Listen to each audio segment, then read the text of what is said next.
waxaa maalmaha la isbarbar dhigayay labadan aroos oo ay kala dhigteen laba nin oo Soomaali ah. Mid arooskiisa waxaa laga aqrinayay aayadaha Quraanka Kariimka ah, waxaana aqrinaya ninkii isagu arooska dhiganayay oo cod aad u macaan ayuu ugu raaxaynayaa aroosadii iyo dadka arooska ka soo qayb galay. Markii aad dhageysato ama aad daawato arooskaasna waxaad dareemaysaa muxibbo iyo galgacayl iyo in meeshaasi ay tahay meel lagu liibaanay. Midka kalena waxa arooskiisa laga daarayaa heeso iyo muusig, waxaana loo niikinayaa si aad iyo aad u qaab daran. Gabadhuna waa ay qaawan tahay oo jirkeeda iyo awradeeda ayaa meelo badan ka muuqdaan. Dabcan ma isticmaalayo muuqaalkooda sabab la xiriirta anshaxa, laakiin waxaan ku daawadsiinayaa ninka lejenka ah ee arooskiisa ka akhriyay aayadaha Quraanka Kariimka ah, welibana cod aad u macaan ku akhrinaya.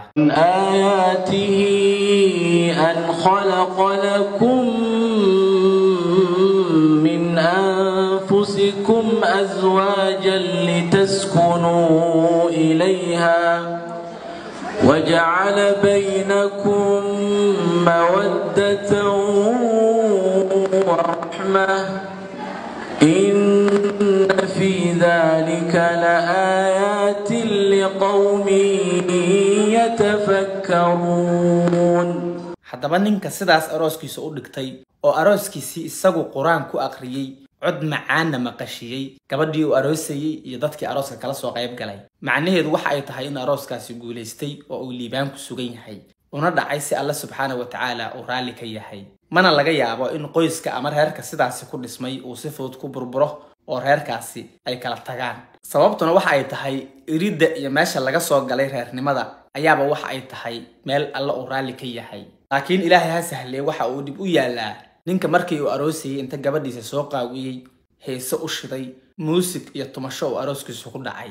Halkaasna kilibyo looga duubay oo laga reebay muuqaalo kayd u ahaan doona inta noloshooda ka dhiman.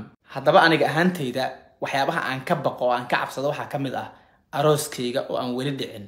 Yacni waxyaabaha aan sugayo oo cabsida igu haya waxa ka mid ah sidii aan u aroosi lahaa. Dhanka aan ka cabsanayana ma aha dhanka qarashka iyo lacagaha iyo sidii aan arooskayga ku dhigan lahaa, laakiin waxaan ka baqayaa armay dhacdaa in arooskaaga heeso lagu tunto oo gabadha aad aroosayso iyo adigaba muuqaalo heeso idin kor saaran yihiin la idinka duubaa oo sidaasi la idinkaga kaydiyaa dembi raasumaal ah oo kayd ah oo aan idinka harayn inta noloshiina ka dhiman. ومن آياته أن خلق لكم من أنفسكم أزواجا لتسكنوا إليها ومن آياته أن خلق لكم